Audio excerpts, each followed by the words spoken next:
अरे यार वो क्लिप का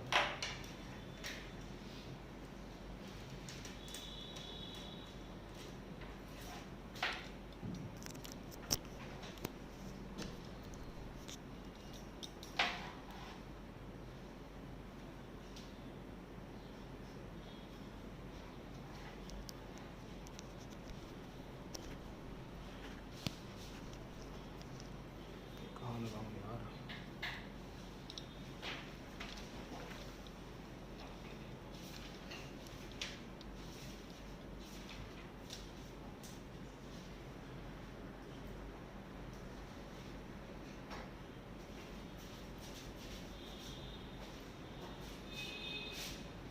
तो सेकंड टाइम फिर आवाज आई, मैंने बोला कि चालू है रिकॉर्डिंग, मैंने बोला कि अब भी आ रही है। Now I was out of my mind. तब तक मैंने कहा कि पहली बार चलो 1 मिलियन के पास 10 बाइक आती हैं अगर सही करने के लिए, तो एक काम करना भूल भी गया तो बहुत बुरी बात है। दूसरी बार थी तुम फिर भी ऐसा कर रहे हो, ये वो करके मैं चिल्ला के आ गया। मैंने ठीक कर दिया। उसके बाद मैं रास्ते में आ रहा था तो लेग गार्ड होता है ना बाइक का, बाइक के आगे जो पाइप लगा होता है पैर बचाने के लिए, वो भी मेरा ढीला था। मतलब वो उस कंडीशन पे था कि जो एक चूड़ी होती है ना नट बोल्ट की, वो नट बोल्ट मेरा उस पे था। उस कंडीशन पे मेरी बाइक चल रही थी 4 महीने। मैं खुद ही टाइट कर दिया करता था, फिर ढीला हो जाता था, फिर वापस टाइट कर दिया। मतलब इट इज लाइक अगर वो निकल गया ना तो आपकी बाइक उल्टी ही होगी, सीधा और कोई ऑप्शन नहीं। मैंने जॉब कार्ड में लिखवाया था कि इसको टाइट कर दिया, टाइट ही नहीं करा। मैं सेटेलाइट पहुंचा, यहाँ पे रोड खराब है नीचे, वो टर्न के वहाँ पे जो बचाया वहाँ पे आके मेरी बाइक ऐसे खड़क गई, वो पूरा नीचे। मैंने बोला मैं क्लास में खड़े करना, फिर वापस यूटर्न मार के वहाँ गया, फिर वापस मैं लेके आया एंड आई। मैंने सीधी बाइक अंदर घुसा दी। सारे जने रोकते रोकते ऐसे नहीं कर सकते, मैंने कहा कि सीधा उसको बुला के ना वेट करो। आज जब मैं भी लेट हुआ, मेरा ब्रेक लाइनर बंद हो गया। मतलब देयर वाज जैम, मतलब मैं ब्रेक नहीं लगा सकता, मैं टायर को आगे नहीं बढ़ा सकता, उस कंडीशन पे चल गई। अब मैं वापस गया, फिर वापस सही करवा के फिर वापस ले आया। मतलब इस लेवल की सर्विसिंग चल रही है। इस पे विश्वास करोगे होंडा पे के हीरो पे, हीरो होंडा पे। चलो खैर पढ़ लेते हैं। तुम लोग प्रोजेक्टाइल मोशंस की बात करने वाले थे। प्रोजेक्टाइल मोशन में मैंने कुछ भी नहीं पढ़ाया ना, प्रोजेक्टाइल में क्या पढ़ाया? Okay fine.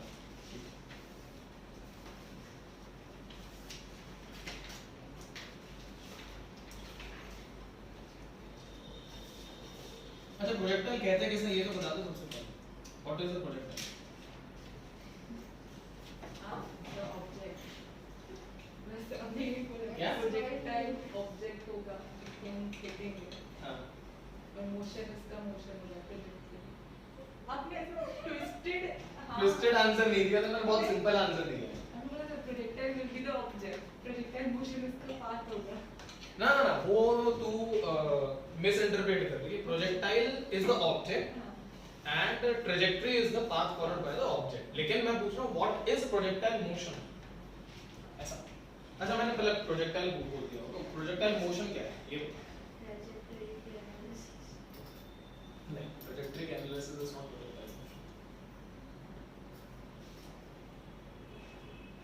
प्रोजेक्टाइल मोशन असलियत का एहसास होता है। प्रोजेक्टाइल मोशन में बेसिकली क्या होता है, आप जिस भी बॉडी को फेंकते हैं उसको एक बार आप एनर्जी देते हैं, और वो एनर्जी एक बार मिलने के बाद during the complete motion the body is not going to take any energy from the external source. तो जो भी मोशन होता है वो फिर खुद के बलबूते पे करती है परफॉर्म। इस मोशन को प्रोजेक्टाइल मोशन कहते हैं। मतलब any external source will not be providing any energy.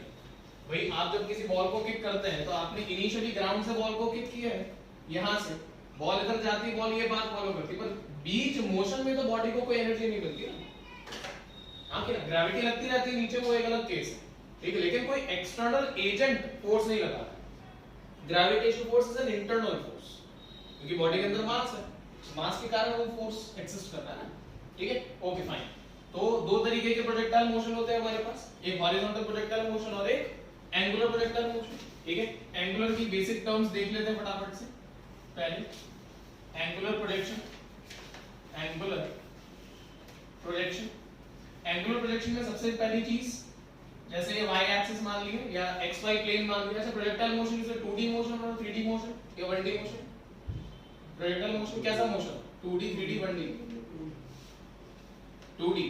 Projectile motion accelerated motion है कि कैसा मोशन है? एक्सेलरेटेड। क्यों?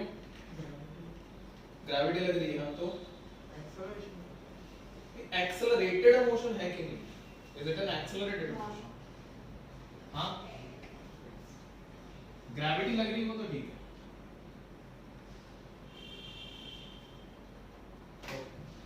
चलो देखते हैं। तो यहाँ पे v नॉट वेलोसिटी लग गई, यहाँ पे initial velocity is v naught. अब x एक्सिस में हमारे पास ये जो वेलोसिटी आएगी, initial velocity on x axis will be equal to v naught into cosine theta. y axis में जो वेलोसिटी आएगी वो आएगी v not by initial velocity on y axis which will be v naught into sin theta. v naught into cos theta is always a constant, it is never going to change, it is always a constant value, कभी change नहीं होगी angular projectile के case में, ठीक है। y axis में जहां-जहां पे body चलेगी, बॉडी अगर इन पॉइंट्स पे है, ठीक है, ये हाईएस्ट पॉइंट दे रहा, तो बॉडी अगर इन पॉइंट्स पे है y एक्सिस के अंदर या x एक्सिस के अंदर, gravity will always act vertically downwards on the object, vertically downwards, ठीक है। so the acceleration experienced by the object, ठीक है, along y axis is equal to g, जब तक हमारे पास यहाँ पे बॉडी का मास m दिया है तब तक। लेकिन अगर कह दिया कि इस बॉडी के पास मास दिया, तो जिस बॉडी के पास मास होता है उस बॉडी के पास चार्ज होता है, जिस बॉडी के पास मास होता है उस बॉडी के पास चार्ज होता है, जिस बॉडी हाँ कंपल्सरी नहीं, जिस बॉडी के पास चार्ज होगा उस बॉडी के पास मास होता है कंपल्सरी, ठीक है। तो अब कह दिया कि इस बॉडी के पास मास भी है और चार्ज भी है, तो कैपिटल Q का चार्ज हम लोगों ने दे दिया। अब अगर इसको चार्ज दे दिया और कह दिया कि भाई मान लो x एक्सिस में E नॉट वैल्यू का इलेक्ट्रिक फील्ड एग्जिस्ट कर रहा है, तो दिस बॉडी, ये जो आपका पार्टिकल है, इसके ऊपर दो एक्सेलरेशन लगेंगे, एक g लगेगा और इस डायरेक्शन में जो एक्सेलरेशन लगेगा वो qe लगेगा बाय m लगेगा। गलती ना करें, qe बाय m लगेगा, क्योंकि विद qe एक ऑप्शन पक्का होगा, विदाउट m मतलब, और एक qe बाय m के फॉर्मेट में ऑप्शन पक्का होगा। तो इस केस में आपके पास जो नेट एक्सेलरेशन लगेगी वो लगेगी under root of g square plus qe by m का होल स्क्वायर, ठीक है। ये एक्सेलरेशन आप लोग फिर यूज करेंगे, गॉट इट। लेकिन नेट एक्सेलरेशन के टर्म्स में अगर हम लोग बात कर रहे हैं तो एल्स नॉट, ठीक है। इसका मतलब क्या हुआ बेसिकली कि ये इसकी रेंज क्या लाएगी। अच्छा, पहले सिंपल पे आओ, सिर्फ ग्रेविटेशन वाले केस में आओ, इसको चार्ज को अभी के लिए हटा दो, बाद में और बात कर लेंगे इसको अलग से बना के क्वेश्चन को। हाँ, तो अभी के लिए हमारे पास सिर्फ ग्रेविटी एक्ट कर रही है, बॉडी के पास मास m है, तो point of projection point A, highest point B and the other point C on the same level.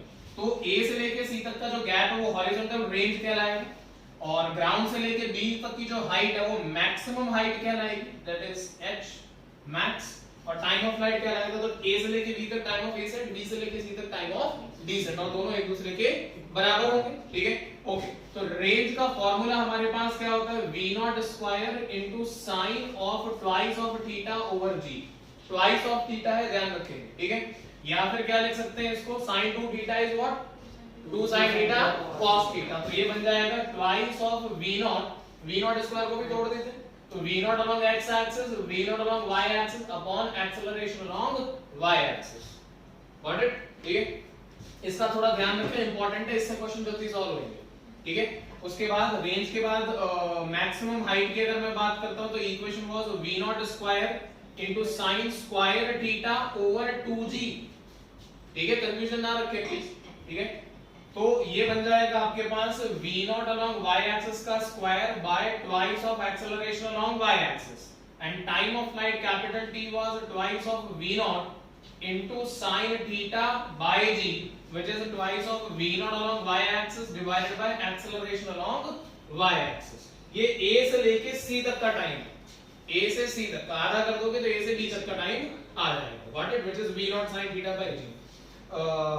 Vertical motion में, मोशन ऑफ ग्रेविटी में इतना ही क्या होता है, v naught by g, क्योंकि sin 90 कर दोगे, मैंने आपको बोला था हॉरिजॉन्टल से एंगल मेजर करते हैं, ये एंगल थीटा होता, तो यहाँ पे अगर बॉडी को ऊपर फेंकोगे ऐसे तो ये एंगल 90 होगा, तो sin 91 बन जाएगा, तो v नॉट बाय g बन जाएगा टाइम ऑफ फ्लाइट, ऊपर time of accent, sorry time of flight, is it okay. Fine. इस केस में या इस एंगुलर प्रोजेक्शन के केस में एक्सेलरेशन एक्स एक्सिस में 0 रहेगी ऑलवेज, ठीक है। जो बोल रहा हूं सुनना, एंगुलर प्रोजेक्शन के सिंपल केस में एक्सेलरेशन लॉन्ग एक्स एक्सिस 0 रहेगी, ठीक है। y एक्सिस की जो एक्सेलरेशन है वो माइनस ऑफ g के बराबर होगी, negative, because the gravity is always acting downwards, ठीक है। ओके, उसके बाद हाईएस्ट पॉइंट हो गया हमारे पास, ये हो गया। अच्छा, हाईएस्ट पॉइंट पे सिर्फ एक वेलोसिटी एग्जिस्ट करती है, ठीक है। अगर मैं कह दूं कि इनिशियल काइनेटिक एनर्जी कितनी है, तो आप इनिशियल काइनेटिक एनर्जी लिखेंगे half m into v naught square, initial kinetic energy at point A obviously, ठीक है। एंड इफ आई से यहां पे लिख देते हैं at point A, now if I say the final kinetic energy, तो मैं बात कर रहा हूं किसकी, तो एट B, हां एट B, तो B पे फाइनल काइनेटिक एनर्जी कितनी होगी, तो half m into v square, v is the velocity at point B, मैं ऐसा मान के चल रहा हूं। तो अगर मैं बोल रहा हूं कि velocity at point B v के बराबर है, तो ये v किसके बराबर होगा, v naught into cosine theta के। भाई y एक्सिस की वेलोसिटी तो हाईएस्ट पॉइंट पे 0 होती है ना, तो b पॉइंट पे वेलोसिटी बचेगी कितनी, v naught into cosine theta, which is long x axis, ठीक है। तो यहां से इज इक्वल टू करके आएगा half m into v naught square into cosine square theta. What is the change in kinetic energy, change in kinetic energy will be half m v naught square into cosine square theta minus 1, हाँ minus. Is it okay, कोई दिक्कत है, पक्का। एक और चीज, एक minute, अगर ये y एक्सिस है, ये x एक्सिस है, और प्रोजेक्टाइल आपका हाईएस्ट पॉइंट पे है यहाँ पे, ओरिजिन के रेस्पेक्ट में, ओरिजिन O के या A, क्या है A माना, तो A पॉइंट के रेस्पेक्ट में जो B पॉइंट है, B पॉइंट का R वेक्टर ऐसा होगा, B पॉइंट का R vector, position vector R vector ऐसा होगा ओरिजिन के रेस्पेक्ट में, ओरिजिन पे थीटा बन के बैठे, और B पॉइंट पे, हाँ B पॉइंट पे प्रोजेक्टाइल का वेलोसिटी वेक्टर ये होगा, VV वेक्टर, V नॉट उसकी वैल्यू वो हमें पता है, बस मैं वेक्टर फॉर्म में जाना चाहता हूं। तो R और VV के बीच में मान लो कुछ एंगल है, वो एंगल है फाई, क्योंकि थीटा हम पहले से ले चुके हैं, ठीक है। तो और वो थीटा कहां पे है, मतलब थीटा नहीं, क्यों नहीं बोल सकते, क्योंकि ये एंगल थीटा है, ये एंगल थीटा नहीं है, नहीं समझ रहे मेरी बात को, what it, you can not call this angle as phi, sorry theta, ठीक है। अब ये हो गया, तो A पॉइंट के रेस्पेक्ट में, ओरिजिन के रेस्पेक्ट में एंगुलर मोमेंटम क्या लिखा जाएगा, एंगुलर मोमेंटम L का फार्मूला क्या होता है, तो mass of the body into R vector cross V vector, हाँ R cross V, V cross R क्या, R cross V, V velocity का एंगुलर वेलोसिटी का वेक्टर फॉर्मेट क्या होता है, वेलोसिटी का वेक्टर फॉर्मेट क्या होता है, अरे सर्कुलर मोशन में वेलोसिटी का वेक्टर फॉर्म क्या होता है, है RV कैसे आएगा, V का पूछ रहा हूं, तो उसी में भी RV कैसे आ जाएगा, अरे यार वेलोसिटी, हाँ ओमेगा, हाँ सर्कुलर मोशन बोला ना इसलिए। अरे V का वेक्टर फॉर्मेट क्या है, गोली मार दो ना, ओमेगा क्रॉस R, ठीक है, ओमेगा क्रॉस R नहीं, ओमेगा क्रॉस R आपका एंगुलर है, मैंने वेलोसिटी का वेक्टर फॉर्म पूछा, मैंने कब बोला एंगुलर वेलोसिटी, सर्कुलर मोशन होगी तो पार्टिकल के पास एंगुलर वेलोसिटी तो होगी, एंगुलर वेलोसिटी से एक्सियल वेक्टर और polar vector, axial vector,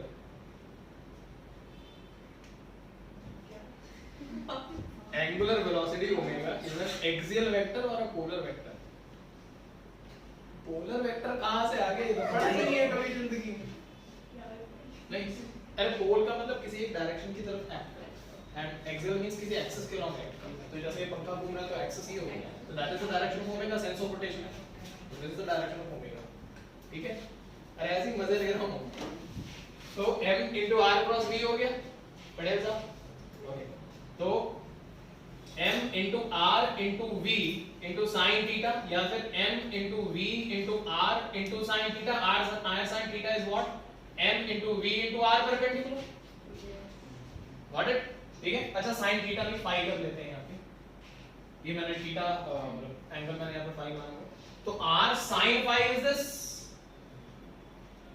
r sin phi, ठीक है। अब ये अगर r sin phi है, तो हम लोग जानते हैं ये डिस्टेंस मैं निकाल सकता हूँ, परपेंडिकुलर डिस्टेंस, और ये हाइट भी निकाल सकता हूं, ठीक है, क्योंकि ये एंगल मेरा फाई के बराबर ही होगा।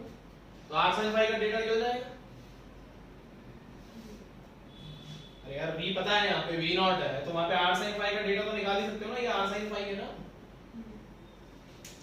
अब r का वो कंपोनेंट लोगे जो v के परपेंडिकुलर है, torque equal to r cross f, तो r into f into sin theta, तो f का वो कंपोनेंट जो r के परपेंडिकुलर है, या फिर टॉ into r sin theta into f, तो r का वो कंपोनेंट जो f के परपेंडिकुलर सिखाया है ऐसा, ताकि डिस्टेंस लेना आसान हो जाए।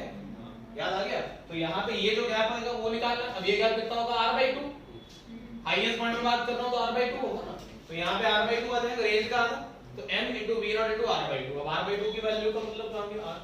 r/2, तो r/2 का मतलब हो गया व्हाट, 2 हट जाएगा, तो v0 x v0 y, that is v0 square sin theta cos theta by g। हां, v0 square sin theta cos theta by g, तो ये बन जाएगा मास m, ये v क्या है? अच्छा ये v0 है, तो v0 और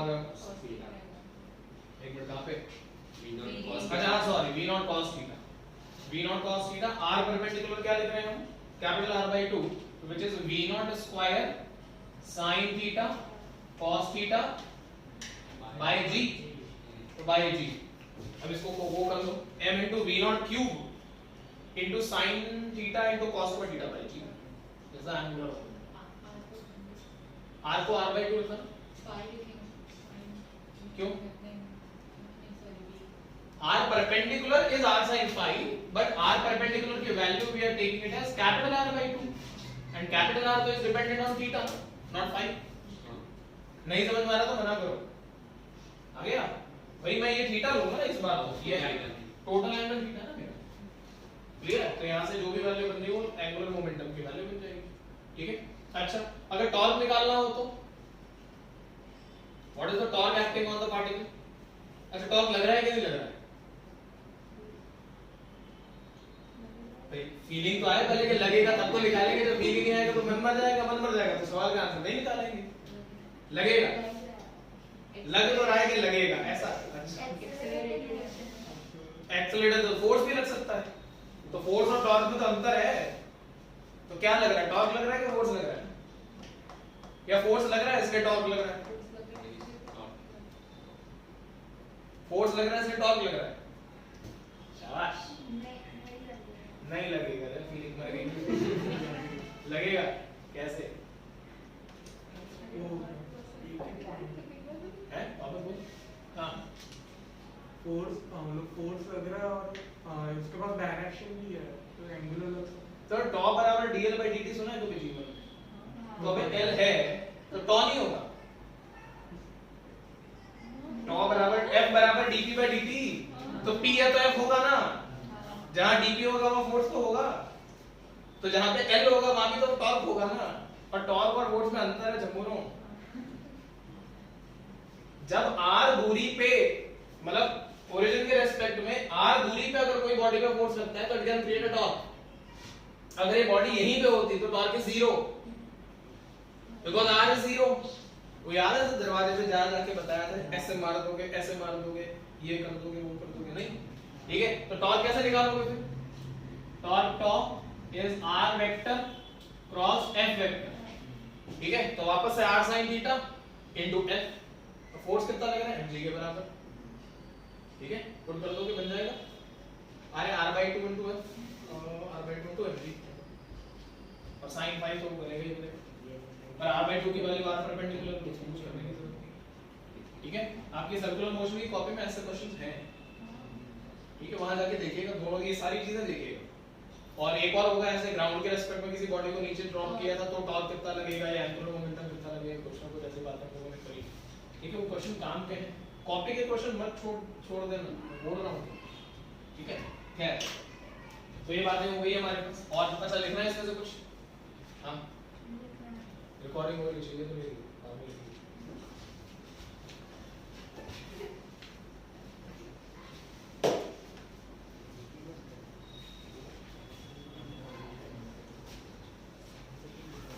चलो आगे देखो।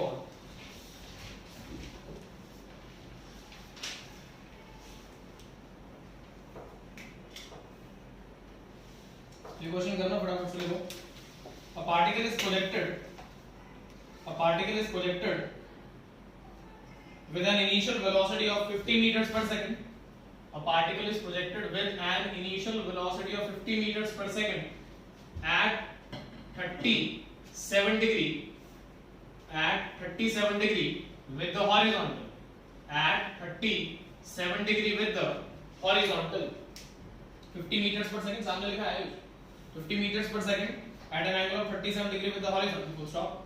Find the velocity comma displacement.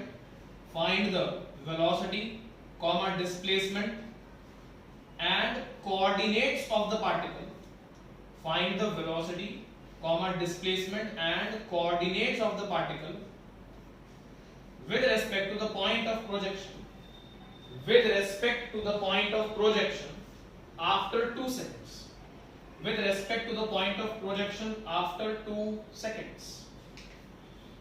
2 second के बाद आपको डेटा पूछे. चलिए करिए.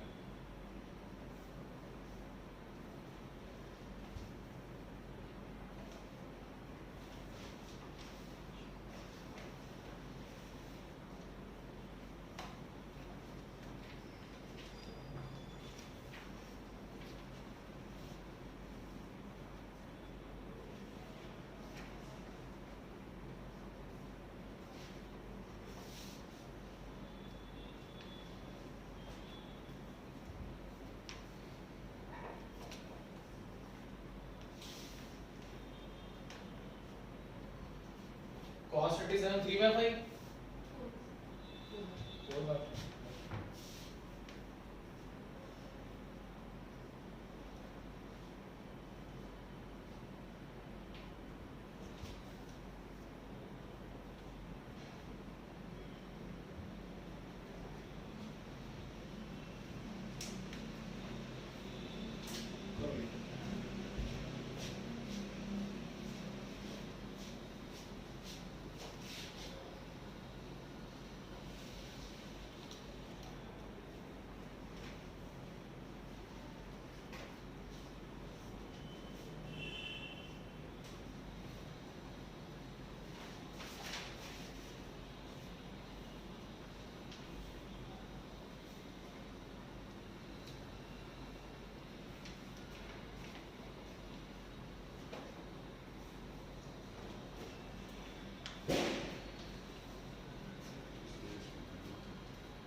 पूछा था, वेलोसिटी पूछी है, वेलोसिटी का आंसर आ रहा है 40 i cap plus 10 j cap. Velocity पूछी तो वेक्टर क्वांटिटी है, v का आंसर आ रहा है 40 i cap plus 10 j cap 2 second के बाद। ठीक है भाई, x एक्सिस की वेलोसिटी तो चेंज होती ही नहीं है, y एक्सिस की निकाल ली थी तो vy = uy + ay * t equal कर तो आ जाएगा। ठीक है, और क्या पूछा उसने? डिस्प्लेसमेंट। हां, डिस्प्लेसमेंट का आंसर है 80 i cap plus 40 j cap. Displacement का sx ux * t + half ax * t square sy uy * t half ay * t square, simple. ठीक है, एंड कोऑर्डिनेट्स पूछे हैं 2 सेकंड के बाद, तो ऑब्वियसली 80 एंड 40, तो 80 i कैप और 40 i कैप 40 j कैप से पता लगता है, तो 80 और 40 विल बी द आंसर्स। ठीक है, सॉल्व करो, श्योर है? Okay fine. देखो एक और, a particle is projected with a velocity u, a particle is projected with velocity u at an angle of theta, with velocity u at an angle of theta with the horizontal, at an angle of theta with the horizontal. So stop. Find the time when velocity vector, find the time when velocity vector becomes perpendicular to the initial velocity vector. Find the time when velocity vector becomes perpendicular to the initial velocity vector. किस time पे दोनों vectors एक दूसरे के perpendicular?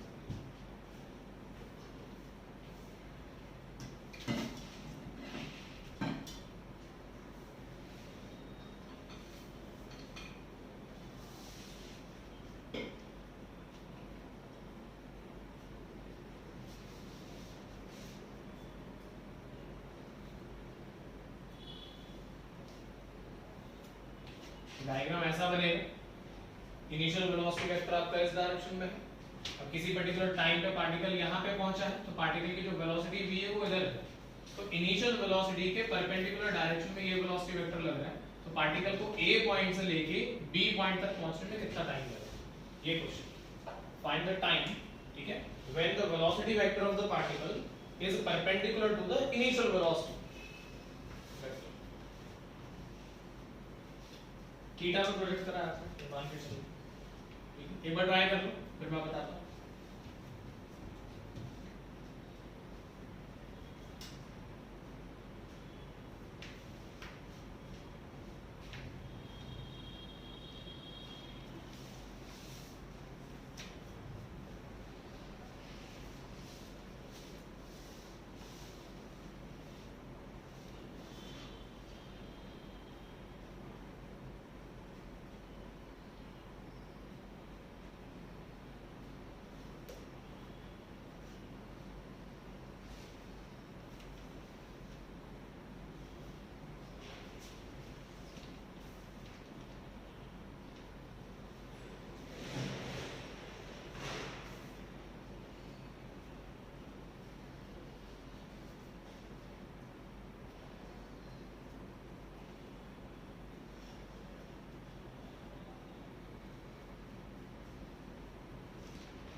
अगर मैंने numerical value दी होती तो ज्यादा आसान होता।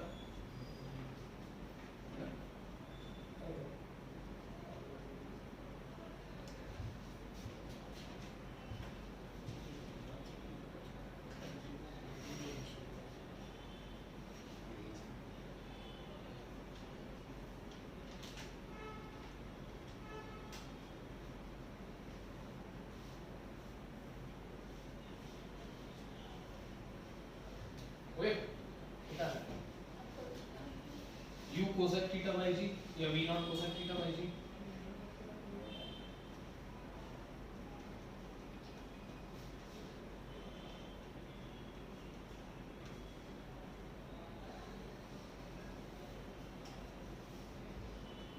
अच्छा देखो सुनो, जब दो वेक्टर्स एक दूसरे के परपेंडिकुलर होते हैं तो उसकी पहचान कैसे करते हैं कि दोनों एक दूसरे के परपेंडिकुलर है?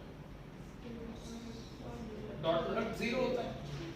मतलब अगर v और v नॉट एक दूसरे के परपेंडिकुलर है तो v डॉट v नॉट 0। क्यों? क्योंकि cos 90 is 0।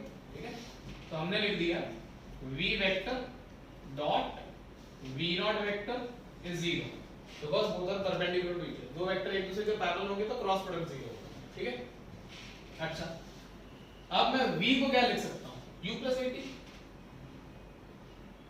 ठीक है, तो v को मैंने लिख दिया v not plus 80 dot v naught vector equals to 0।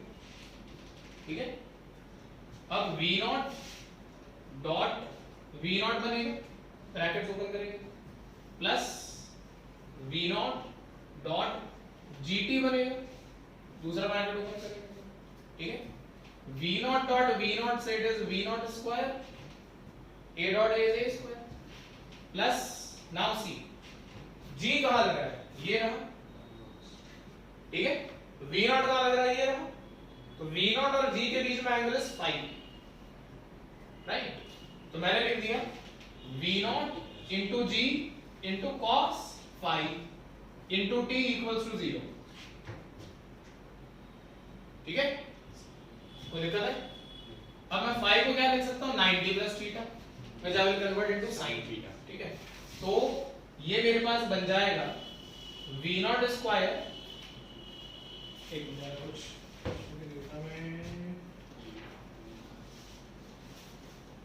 नहीं, ठीक, cos 90 प्लस थीटा, सॉरी हाँ 90 plus theta minus sin theta ना, सेकंड क्वाड्रेंट है ना, सेकंड में साइन पॉजिटिव तो cos है ना, अरे cos 90 प्लस थीटा तो इज माइनस sin थीटा। वो अपने v नॉट प्लस 80 से v equal to u plus 80। i का g प्लस i का j प्लस। क्यों? मैं तो नेट वेलोसिटी लिख रहा हूं, net final velocity, net initial velocity, net acceleration. ठीक है, ओके यार क्या हो गया? सेकंड क्वाड्रेंट में माइनस sin थीटा बनेगा ना, उसको शक है अभी भी? ओ हेलो, 90 प्लस थीटा ना, all sin tan cos by second quadrant, यार क्या कर रहे हो? तो ये बन जाएगा v not into g into cos phi, मैं फाई को लिख रहा हूं 90 प्लस थीटा, तो cos of 90 plus theta is uh minus sin theta, तो ये माइनस उठा के मैंने यहां लिख दिया into sin theta into t कर दिया। ठीक है, अब ये उधर जाए इक्वल टू 0 तो था ही, तो ये v नॉट से v नॉट कट जाएगा, तो time t is equal to क्या बनेगा इसको इधर, तो v not by g into sin theta which is v not cosec theta by g। ठीक है, v not cosec theta by g, ऐसा ही आंसर कहीं और भी था याद नहीं? ग्रेटेस्ट लाइन ऑफ स्लोप के अलावा कोसेक थीटा आता है, देख। ठीक है, तो ये आंसर बनेगा हमारे पास v not cosec theta by g। अब इसमें थीटा तुम्हें जो भी दिया हो, मैंने ये जानबूझ के ऐसा डेटा इसमें करवा दिया क्योंकि कोसेक थीटा कि जो भी थीटा की वैल्यू पुट कर देना सीधा आंसर बन जाएगा, बशर्ते यहां एंगल 90। ठीक है, और अगर यहां एंगल 90 नहीं है तो, यहां एंगल 90 नहीं है तो था ना क्वेश्चन है, हां 87 या समथिंग लाइक दैट, इधर वेक्टर बना देता फिर पूरा एंगल हॉरिजॉन्टल। हां कंपोनेंट्स लेके आओ सारा। ठीक है, ओके चलो एक और देखो फिर।